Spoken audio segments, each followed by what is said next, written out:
Oke, bismillahirrahmanirrahim. Assalamualaikum warahmatullahi wabarakatuh. Nama saya Amir Hakimi binti Samsul, pelajar KMD, nombor matrik 1170750. Buku yang saya tulis bertajuk Sublet, Pejuang Saham. Pada mulanya, saya dengan nama Allah Subhanahu Wa Taala, saya bersyukur kerana dapat menyiapkan buku ini. Dan saya tidak lupa juga kepada pensyarah saya, Profesor Madya, Dr. Nur Adli Rizwan Shah bin Muhammad Dali yang banyak memberikan tunjuk ajar sepanjang saya menyiapkan buku ini. Dalam isi kandungan buku ini ada beberapa item, antaranya pengenalan, langkah bisnes sublet, pengalaman kejayaan, pengalaman kegagalan, cabaran bisnes sublet, kelebihan sublet berbanding pembelian rumah, jenis sublet biasa, tips untuk berjaya bisnes sublet, cara mengiklan, faktor mempengaruhi harga hartanah, dan akhir sekali kesimpulan. Pada mulanya kita pergi ke pengenalan. Apa itu sublet? Sublet adalah suatu aktiviti apabila tuan rumah menyewakan unit kepada anda dan anda pula menyewakan unit tersebut kepada orang lain. Itu namanya sublet. Macam mana boleh untung dalam kita membuat bisnes sublet ini? Ada beberapa keuntungan kita boleh ambil melalui bisnes sublet ini. Antaranya melalui unit rumah. Dan yang kedua, sewakan mengikut bilik yang ada di dalam rumah itu. Dan yang ketiga, sewakan mengikut kepala ataupun mengikut individu yang ada di dalam rumah itu. Dan yang keempat, sewakan unfurnished, sewakan tanpa perabot. Dan yang kelima, sewakan separuh perabot. Dan yang keenam, sewakan lengkap dengan perabot. Dan yang terakhir, homestay. Homestay merupakan salah satu bisnes sublet. Secara amnya, sewa per head ataupun sewa per kepala menguntungkan berbanding sewa per bilik atau satu rumah. Jika kena dengan caranya, biasanya pendapatan sewaan boleh dapat dalam 600 hingga 1000 sebulan untuk sebuah unit rumah. Sewakan secara full furnished ataupun sewakan secara lengkap dengan perabot boleh dilakukan dengan memasukkan barang-barang keperluan seperti peti ais, sofa, TV dan katil. Biasanya boleh dapat pendapatan sewaan dalam 300 hingga 600 sebulan. Unfinished pula bermaksud sewaan tanpa perabot. Partly finished pula adalah ada barang-barang asas seperti peti ais, washing machine, TV. Langkah-langkah bisnes sublet ada beberapa langkah. Ada 7. Yang pertama, lokasi. Lokasi mesti lokasi di tempat hot seperti kawasan universiti atau college. Seperti kawasan-kawasan yang dikelilingi oleh kemudahan awam seperti stesen LRT, stesen MRT, pusat membeli belah dan sebagainya. Dan yang kedua, analisis. Sebelum memilih mana-mana hartanah untuk dijadikan sublet, kita haruslah membuat sedikit analisis terlebih dahulu. Contohnya, ambil tahu berapakah kadar sewaan yang bersesuaian. Dan yang ketiga, maklum kepada pemilik. Ini merupakan di antara langkah yang paling penting. Berunding dengan owner agar masing-masing berada dalam keadaan win-win situation. Ini bagi mengelakkan kadar sewa dinaikkan oleh pemilik. Dan yang keempat, perjanjian. Perjanjian di antara pemilik dan kita. Dan yang kedua, perjanjiannya adalah kita dan pelanggan. Perabot, kita perlu decide sama ada kita ingin membuat bisnes sublet yang secara fully furnished, semi-finish maupun unfinished. Yang keenam, dummy iklan. Yang mana kita perlu iklan awal di mudah.my atau Facebook bagi melihat pasaran bisnes sublet di kawasan tersebut. Dan yang ketujuh, sewa dengan kadar berpatutan. Okay, kita teruskan kepada pengalaman kejayaan. Kisah pengalaman kejayaan ini merupakan satu perkongsian daripada salah seorang yang telah berjaya dalam bisnes subnet, iaitu Tuan Fairuz Muhammad Tabi. Yang mana Tuan Fairuz Muhammad Tabi ini, beliau menyewa sebuah lot kedai tingkat tiga dengan sebuah lot kedai tingkat 3 dengan kadar sewaan 900 sebulan. Beliau membuat perjanjian sewaan 3+2 tahun sama dengan 5 tahun. Deposit 3 tambah 1 tambah 1. Bayaran keseluruhan deposit RM3,600. Ukurannya 24 darab 90 kaki persegi sahaja. Deposit TNB sebanyak 1,500 dan syabas pula RM1,000. Beliau keluarkan modal untuk membuat bilik ukuran 10 kaki darab 10 kaki yang akan dijadikan asrama untuk bilik penginapan pekerja di sekitar kawasan ini. Jumlah bilik yang dihasilkan dengan sebanyak 11 bilik, kos keseluruhan sebanyak RM17,000. Untuk menambah nilai, beliau belikan mesin basuh, dapur masak, peti sejuk kat kedai second hand je. Ini menelan kos sebanyak RM900. Bilik-bilik ini nanti akan disewakan dengan harga RM300 sebulan dan menghasilkan kutipan bulanan RM3,300 setiap sebulan. Ianya akan dinaikkan setiap tahun sebanyak RM50 sehingga harga shilling RM450. Bilik ukuran seluas ini untuk duduk berdua, jadi seorang hanya bayar RM150 sahaja. Untuk menawarkan variasi siapa yang keselesaan, beliau menyediakan penghawa dingin, tetapi sewa dinaikkan 250 kepada 550. Bil elektrik ditetapkan RM100 disumbangkan pada tabung bil. Tak termasuk sewa, kos 1 HP penghawa dingin second hand RM500. 2 bulan balik modal dah. Ini kira-kira untuk strategi ini memudahkan newbies dalam bisnes subnet.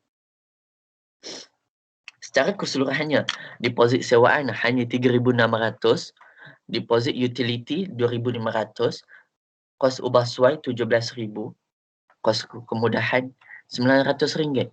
Semua sekali berjumlah RM24,000. Kalau untung sebulan RM2,400, pulangan ROI korang boleh jadi 12 bulan. RM24,000 modal bahagi dengan RM2,400 untung sebulan.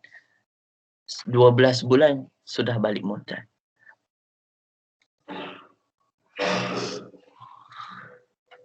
Pada tahun kedua, Tuan Fairuz beliau gunakan pendapatan modal asal untuk duplicate di lot yang lain pula dengan kira-kira yang hampir serupa. Kalau unjuran beliau mempunyai 10 lot, pendapatan pasif adalah sebanyak untuk sebulan RM24,000, untuk setahun dalam 12 bulan RM288,000. Untung selepas 55 tahun 1 juta lebih, 1.4 juta. Dan kalau tak ada rezeki nak dapat 100%, dapat 50% pun boleh kira banyak juga. 12,000 sebulan, setahun 144,000, 5 tahun 720,000. Pengalaman kegagalan pula yang dikongsi oleh Ibrahim Musa, walaupun sukar. Dalam buku ini kita selitkan pengalaman kegagalan yang diceritakan oleh Ibrahim Musa. Antara sebab yang beliau menghadapi kegagalan dalam bisnes sublet ini antaranya tidak cukup negotiation dengan pemilik rumah sewa. Di awal buku ini, penulis telah mengingatkan untuk kita berunding dulu dengan pemilik rumah agar kita tidak menemui kegagalan seperti ini. Dan kedua, tidak membuat market study yang cukup. Di awal buku ini juga kita minta kepada sesiapa newbies yang ingin membuat bisnes sublet perlu buat satu research. Dan ketiga, persekitaran rumah yang kurang berkualiti. Dan yang keempat, tidak membuat kira-kira yang komprehensif. Dan yang kelima, terlalu lembut hati dengan owner dan penyewa. Ini menunjukkan betapa pentingnya dua agreement di antara kita dan pemilik rumah dan antara kita dan pelanggan.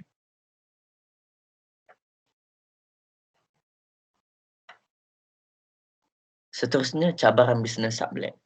Yang pertama, lokasi bisnes sublet mesti cun.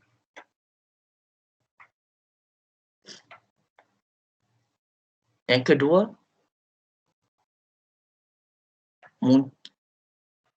kena bayar sewa tinggi. Itu penting negotiation di antara kita dan tuan rumah. Dan yang ketiga, tak ada orang nak sewa. Untuk elakkan kejadian ini berlaku, perlu buat research. Yang keempat, takut gejala masalah sosial. Perkara ini bagi mengelakkan, kita perlu buat peraturan. Kena tegas dan buat spot check secara berkala. Langgar peraturan, terus terminate. Tiada dadah, tiada arak, tiada zina.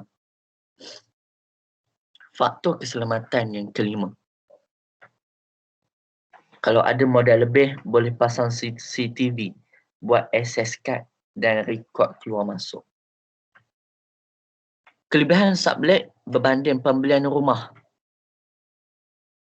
Sublet adalah satu bentuk pelaburan hartanah yang mudah. Banyak kelebihan sublet yang orang ramai tidak nampak. InsyaAllah, dalam bahagian ini saya akan terangkan kelebihan sublet berbanding beli rumah. Yang pertama, sublet tidak memerlukan kerjasama dari bank. Yang kedua, modal yang rendah. Kenapa? Yang ketiga, cepat pulang modal. Dan yang keempat, boleh buat dalam kuantiti yang banyak. Jenis sublet biasa, secara amnya, ada 3 jenis sublet.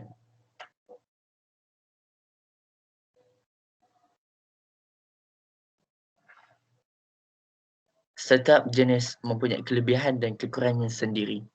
Sebagai contoh, unit sublet yang disewa kosong dan disewakan kembali kosong hanya memerlukan modal yang rendah berbanding unit yang disewa kosong dan ingin dilengkapkan dengan perabot. Faktor pemilihan jenis sublet sesuai adalah seperti berikut. Yang pertama, on budget kita, permintaan pasaran, kesesuaian lokasi. Jenis yang pertama, sewa kosong dan sewakannya kembali kosong. Ini adalah sublet yang paling mudah dan murah.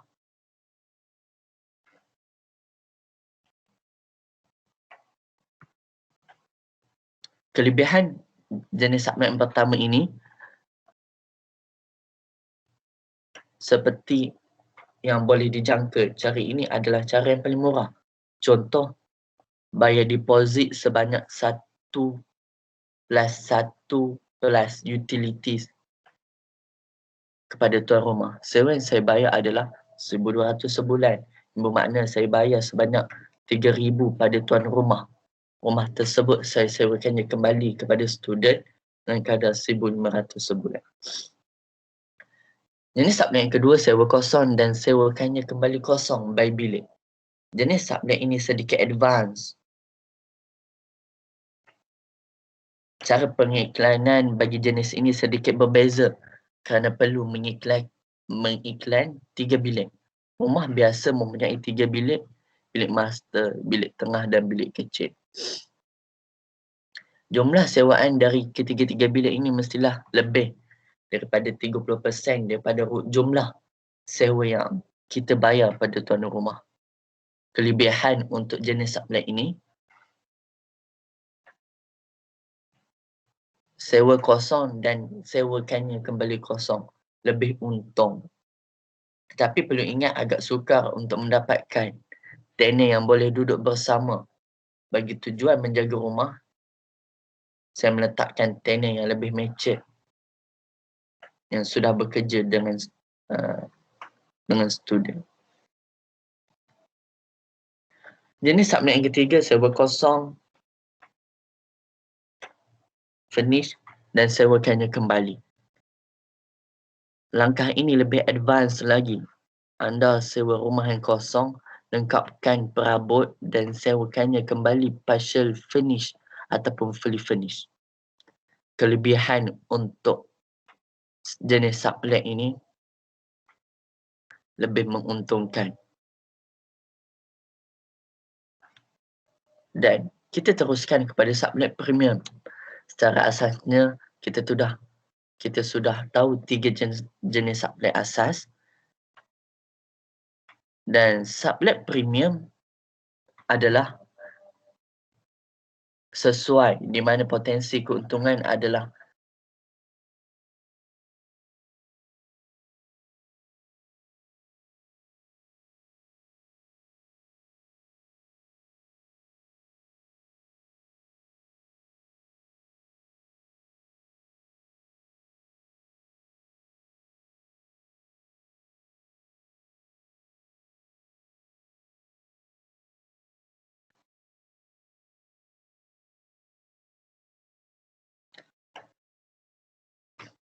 tips untuk berjaya bisnes sublet.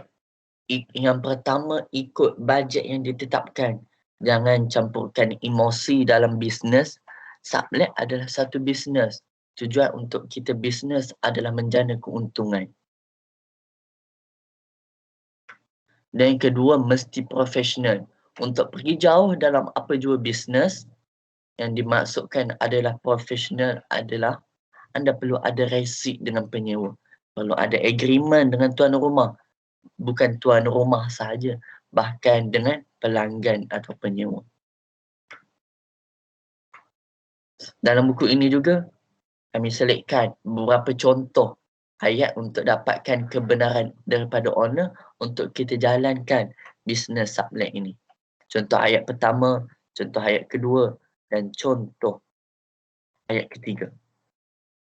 Cara mengiklan, tujuan kita mengiklan perlu diingatkan. Bagi menceburi bidang sublet ini, ada 2 task. Yang pertama, cari rumah untuk disewa dan cari penyewa bagi rumah yang mahu disewakan. Dan task kedua inilah memerlukan cara pengiklanan yang betul.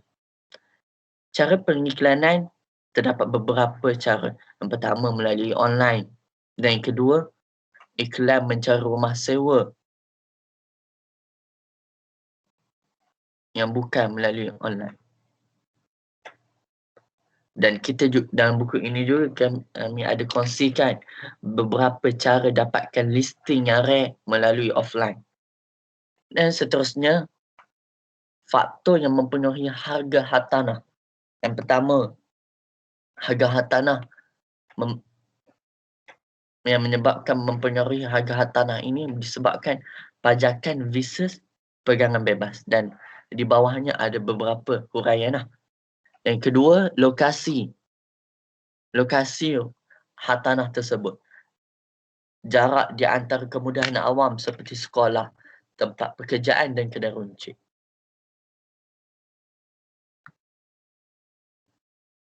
Dan yang ketiga, kebolehcapaian. Kebolehcapaian dengan kemudahan-kemudahan awam yang lain seperti stesen LRT dan MRT. Dan yang keempat, pembangunan pada masa hadapan. Bagaimana potensi kawasan tersebut dalam masa 10 tahun akan datang. Dan kesimpulannya, sebuah hartanah yang mempunyai lokasi yang strategik dan harga bersesuaian serta berpotensi untuk pembangunan pada masa akan datang, walau bagaimanapun purata pendapatan hasil bina sublet amat merangsangkan jika menepati beberapa faktor di atas dan sebagainya. Perkhidmatan mestilah mempunyai keutamaan. Sampai itu pastikan anda menggunakan duit lebihan dalam menjalankan perniagaan sublet ini. Berikut adalah sedikit rujukan dalam menghasilkan buku ini dan berikut adalah kata terbitan lah. Okay, thank you. Terima kasih.